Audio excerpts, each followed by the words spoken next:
Guest on the program, Phil Coorey, the Australian Financial Review political editor. Thanks for your time. No worries, Tom. Since I've been in this place, it's been somewhat of a fraught relationship, Australia and Indonesia, these little sort of speed bumps along the way, but there were some strong comments today from Joko Widodo. Interesting to note, Indonesia really standing up to China lately on maritime borders as well. Well, they've had illegal fishing in their waters from the Chinese.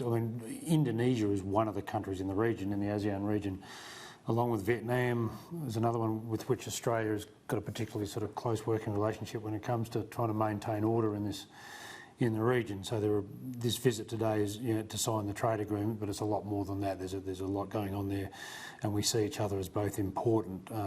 You said your remarks, it's been a on and off relationship with Indonesia for as long as anyone can remember, but I think in recent years it's been consistently quite strong, possibly because of the larger common problem we have with China. So in that aspect, it's an important visit. But Widodo said some other very important things in that speech. I thought he showed up both speeches by our leaders as fairly superficial and lightweight.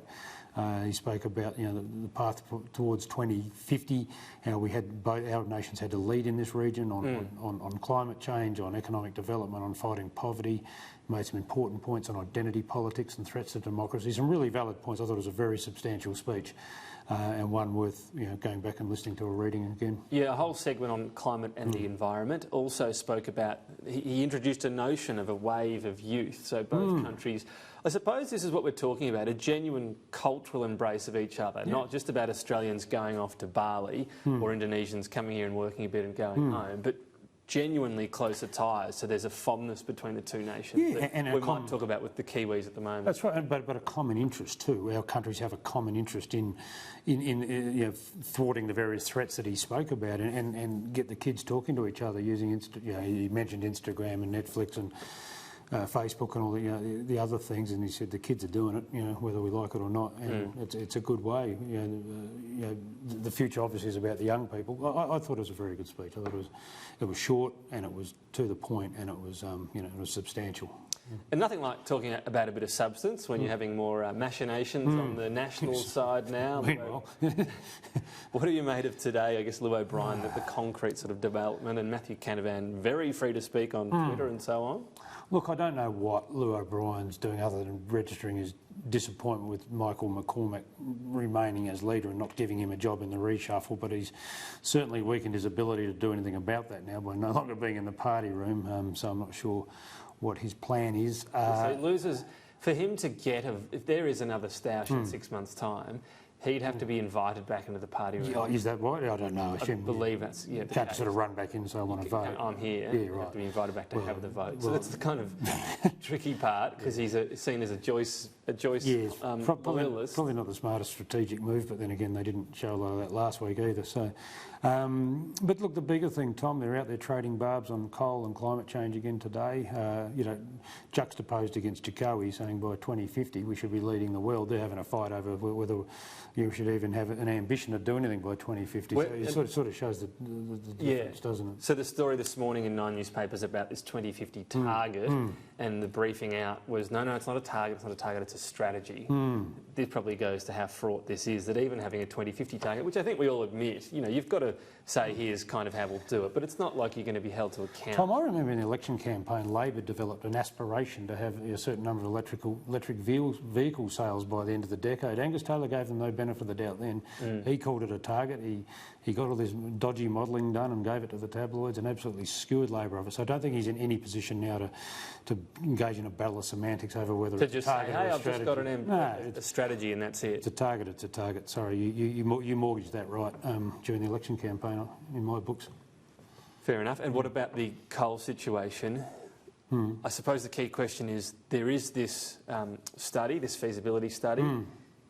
Whatever it decides, will the side that doesn't like it within the coalition... It's going to hit the roof. It was a problem. Will they say fair enough and move on? No.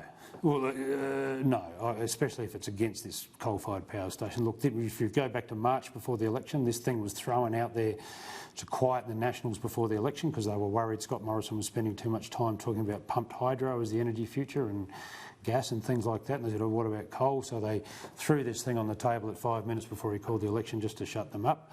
It worked, but it was always going to be a problem on the other side if they won, which they did, because it would have to be addressed. And we remember Renee Valaris had that story in the Courier Mail late last year where Canavan had lost his rag at Morrison. Supposedly is this going to happen? Where's my commitment dropping on it? the F-bomb and so forth. And that was because I think Morrison hoped that it'd just go away, but it can't. And so they have to throw $4 million at it. And I don't know where it's going to end, but based on today's conversation, someone's not going to be happy. And because this would involve so-called Healy, so this is a lower emissions form of coal and maybe with carbon capture and storage, that will pump up the cost, and that's the issue. And I suppose there might be a fight out of that. Whoever builds it's going to be on cost recovery, isn't it? These things aren't cheap, $2 billion. So the first 10 or 20 years, the power's more expensive as a result of that. Sure, but you've got to get someone to finance it, and coal's a really dirty word at the moment. And the government's not going to build the thing. They said they may underwrite it, which is a lot different to actually funding the construction of it. So you've still got to find private capital to build this thing, and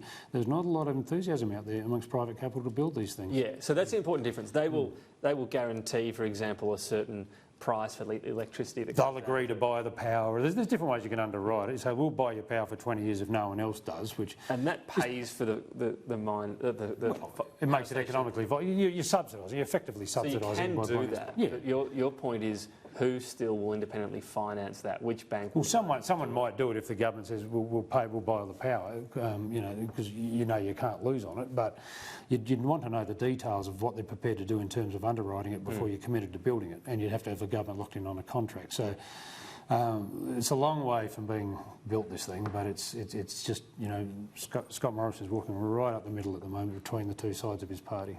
It's tough for him. Phil Coorey, thank you. Welcome.